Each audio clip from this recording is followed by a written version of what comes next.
વાત કરીએ મહત્વના સમાચાર વિશે જે સુરતથી પ્રાપ્ત થઈ રહ્યા છે। સુરતના પર્વત પાટિયા વિસ્તારમાં સ્થિત રાજ ટેક્સટાઇલ માર્કેટમાં આજે સવારે ભીષણ આગ લાગવાનો બનાવ બન્યો।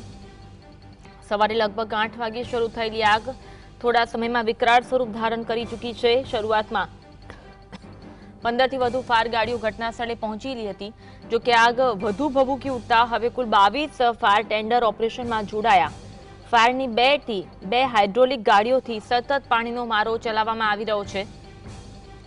માર્કેટમાં કાપડનો ભારે જથ્થો હોવાને કારણે આગ સતત વિકરાળ બની રહી છે। જ્યારે સિન્થેટિક કાપડનો જથ્થો આગને વધુ ઝડપી બનાવતા ફાયર વિભાગને કાબૂમાં લાવવા માટે જહેમત ઉઠાવવાનો વારો આવ્યો છે। એક્સક્લુઝિવ દ્રશ્યો આપ જીએસટીવીના જોઈ રહ્યા છો। સુરતમાં આગનો બનાવ બન્યો છે અને આગે વિકરાળ સ્વરૂપ ધારણ કર્યું છે। રાજ ટેક્સટાઇલ માર્કેટમાં આગનો બનાવ બન્યો છે અને આગે વિકરાળ સ્વરૂપ ધારણ કર્યું છે। 22 થી વધુ ફાયરની ટીમ છે તે ઘટના સ્થળે પહોંચી છે। પાણીનો મારો ચલાવવામાં આવી રહ્યો છે। આગને કાબૂમાં લેવાની કોશિશ કરવામાં આવી રહી છે, પરંતુ કાપડનો જથ્થો હોવાથી આગ વધુ વિકરાળ સ્વરૂપ ધારણ કરી રહી છે અને ભારે જહેમત ઉઠાવવાનો વારો ફાયર વિભાગને આવ્યો છે। ધુમાડાના ગોટે ગોટા જોવા મળી રહ્યા છે। સુરતના પર્વત પાટિયા વિસ્તારમાં આવેલી રાજ ટેક્સટાઇલ માર્કેટમાં લાગેલી આગની ઘટનાને પગલે વહીવટી તંત્ર પણ સક્રિય થયું છે। આગના ગંભીર બનાવને ધ્યાનમાં રાખી સુરતના મેયર દક્ષિશ માવાણી તાત્કાલિક ઘટના સ્થળે પહોંચ્યા હતા। મેયર દ્વારા સ્થળની મુલાકાત લેવામાં આવી અને તેમણે ફાયર અધિકારીઓ પાસેથી આગ પર કાબુ મેળવવા ચાલી રહેલી કામગીરીની વિગતવાર માહિતી મેળવી હતી। હાલ કેવી કામગીરી થઈ રહી છે અને આગ કેટલા સમયમાં કાબૂમાં આવશે તે અંગે તેમણે માહિતી મેળવી હતી।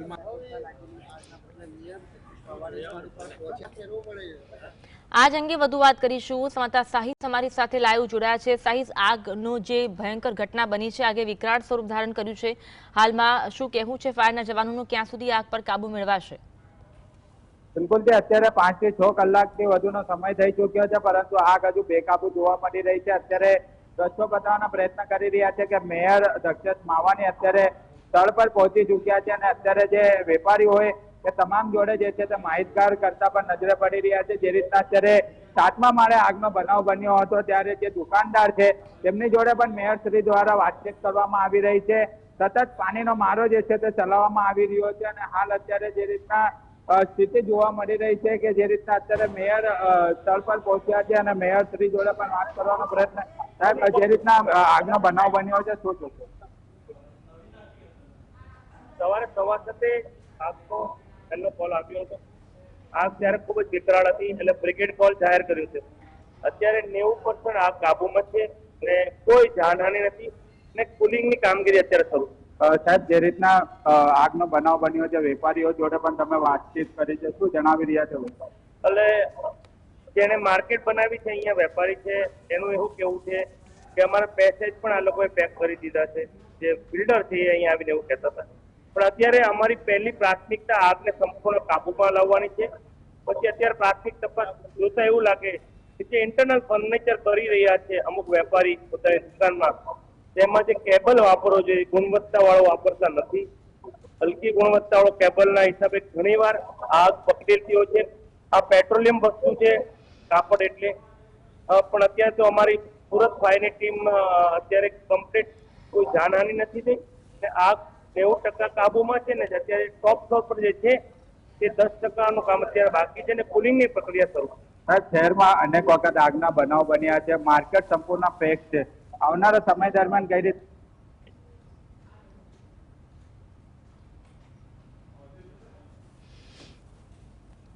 તો મેયર દ્વારા જણાવવામાં આવ્યું છે કે 90% આગ પર કાબુ મેળવી લેવામાં આવ્યો છે। ત્યાર પછી અત્યારે આ તો આખું નવી માર્કેટ ઊભી થઈ છે, આમાં કોઈ ગીચતા નથી, નિયમ અનુસાર બાંધકામ છે, ફાયરની સિસ્ટમ પણ ઇમ્પ્લિમેશન છે।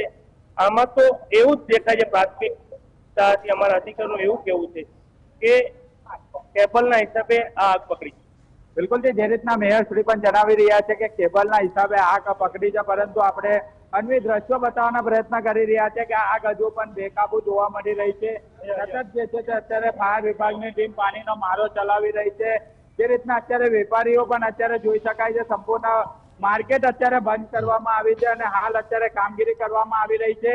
હાઇડ્રોલિક મશીન બોલાવવામાં આવી છે અને હાઇડ્રોલિક મશીન મારફતે પણ અત્યારે સતત પાણીનો મારો જે છે તે ચલાવવામાં આવી રહ્યો છે. 2 જેટલી હાઇડ્રોલિક મશીન જે છે તે અહીં બોલાવવામાં આવી છે અને અત્યારે સતત કામગીરી કરવામાં આવી રહી છે. મેયર શ્રી જોડે જયારે વાતચીત કરવામાં આવી ત્યારે તેમને પણ જણાવ્યું છે કે આવા કોઈ પણ જે પાર્કિંગ ગેરકાયદેસર હોય અથવા તો જે રીતના અત્યારે આગનો બનાવ બન્યો છે, પહેલી પ્રાયોરિટી આગ ઓલવવાની છે અને ત્યારબાદ કામગીરી જે છે તે કરવામાં આવશે. એટલે હવે ચોક્કસ 5 કલાકથી વધુનો સમય જાય છે, પરંતુ ખાસ કરીને સુરત મેયર પણ જે છે તે સ્થળ પર પહોંચ્યા છે અને હવે નિરીક્ષણ કરવામાં આવ્યું છે. ફાયર વિભાગની ટીમ પણ સતત કામગીરી કરી રહી છે. જી સહીસ, આગની ઘટનામાં ઘણી ગંભીર બેદરકારી સ્થળ પર જોવા મળી રહી છે. વેન્ટિલેશનની કોઈ સુવિધા નથી અને સાથે બાલ્કનીમાં પણ ત્યાં ક્યાંક બાંધકામ કરી દેવામાં આવ્યું હોવાની બાબત સામે આવી. એટલે કાયદેસરની કાર્યવાહી થવી ખૂબ જ જરૂરી છે. આભાર સહીસ જોડાવા માટે અને સમગ્ર મામલે માહિતી આપવા માટે. તો આગે જો કે 90% જેટલું આગ પર કાબુ મેળવી લેવામાં આવ્યો હોવાની વાત મેયર દ્વારા જણાવવામાં આવી છે અને કુલિંગની કામગીરી હાલ હાથ ધરવામાં આવી રહી છે. તે પણ અપડેટ સામે આવી રહી છે. સવારે 8 વાગ્યાની આ ઘટના, લગભગ 6 વાગ્યાથી જ આગ લાગી હતી અને 8 વાગે ફાયરની ટીમ ઘટના સ્થળે પહોંચી. 22થી વધુ ફાયરની ટીમ એક બાદ એક ઘટના સ્થળે પહોંચી હતી. સુરતમાં અવારનવાર આગના બનાવો જે બની રહ્યા છે તે ગંભીર બની રહ્યા છે અને હવે કોઈ એવી કડક કાર્યવાહી કરવી ખૂબ જ જરૂરી બની છે. આગ પર કાબુ મેળવી લેવામાં આવ્યો હોવાની માહિતી મળી રહી છે અને કેટલું નુકસાન થયું છે તે અંગે કોઈ જ માહિતી જો સામે આવી નથી. જો કે જાનમાલનું કોઈ નુકસાન, જાનહાનિ થઈ ન હોવાની બાબત સામે આવી રહી છે. ઘણી બધી દુકાનો હતી આ સ્થળ પર આવેલી હતી, કાપડની દુકાનો હતી, જેના કારણે આગએ વધુ વિકરાળ સ્વરૂપ ધારણ કર્યું હતું અને ભારે જહેમત ઉઠાવવી પડી હતી ફાયર વિભાગના જવાનોને પણ આગ પર કાબુ મેળવવા માટે અને કુલિંગની કામગીરી હાલ કરવામાં આવી રહી છે.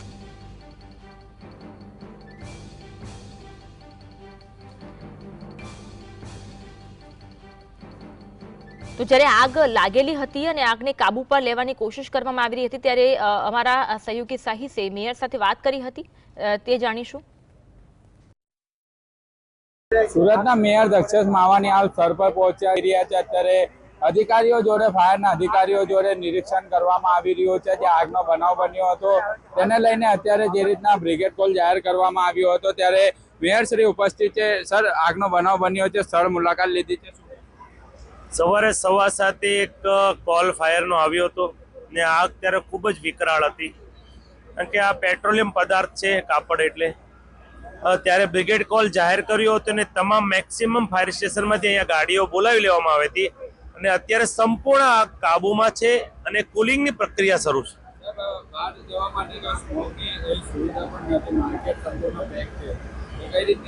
નહીં, આ કમ્પ્લીટ એનઓસી છે, ફાયરની સિસ્ટમ પણ આમાં લાગેલી જ છે, એટલે એવો કોઈ પ્રોબ્લેમ નથી અને કોઈ જાનહાનિ નથી.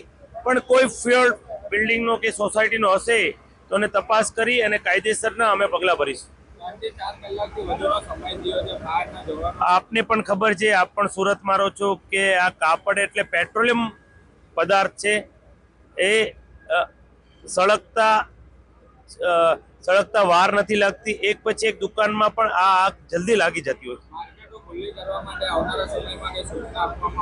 નહીં, અમે અત્યારે એ જ વાત કરી રહ્યા છીએ કે આપણે ટેક્સટાઇલમાં અવારનવાર જે આગ લાગી રહી છે એનું કાયમી નિરાકરણ શું થાય. આમાં પબ્લિક જ જાગૃત થાય તો જ આનો નિવેડો આવે. મહાનગરપાલિકા ગમે એટલું કડક થાય પણ પબ્લિકની જાગૃતતા, હલકી કક્ષાનો કેબલ નહીં વાપરવો જોઈએ. આ જેટલી આગ લાગે છે મોસ્ટ ઓફ કેબલના ફોલ્ટના હિસાબે લાગતી હોય છે અને આગ પછી વિકરાળ સ્વરૂપ પકડી લેતી હોય છે. અત્યારે કંટ્રોલમાં છે સંપૂર્ણ આગ. બિલકુલ, અત્યારે આગ કાબુમાં જેવું મેયર શ્રીએ જણાવ્યું છે, પરંતુ જે રીતના અત્યારે આગના બનાવના પગલે અત્યારે લોકો જાગૃત થવા જોઈએ, કારણ કે માર્કેટના સંપૂર્ણ જે માર્કેટ પેક છે અને આવનારા સમય દરમિયાન આનું કાયમી નિરાકરણ આવે તેવી ચર્ચા પણ જે છે તે અત્યારે કરવામાં આવી રહી. જોડે જ્યારે જીએસટીવીની ટીમ દ્વારા વાતચીત કરવામાં આવી ત્યારે તેમને પણ જણાવ્યું છે કે આવનારા સમય દરમિયાન આગના બનાવના પગલે કાયમી નિરાકરણ આવે તેવી ચર્ચા કરવામાં આવશે. સાહિદ જગતાપ, જીએસટીવી સુરત.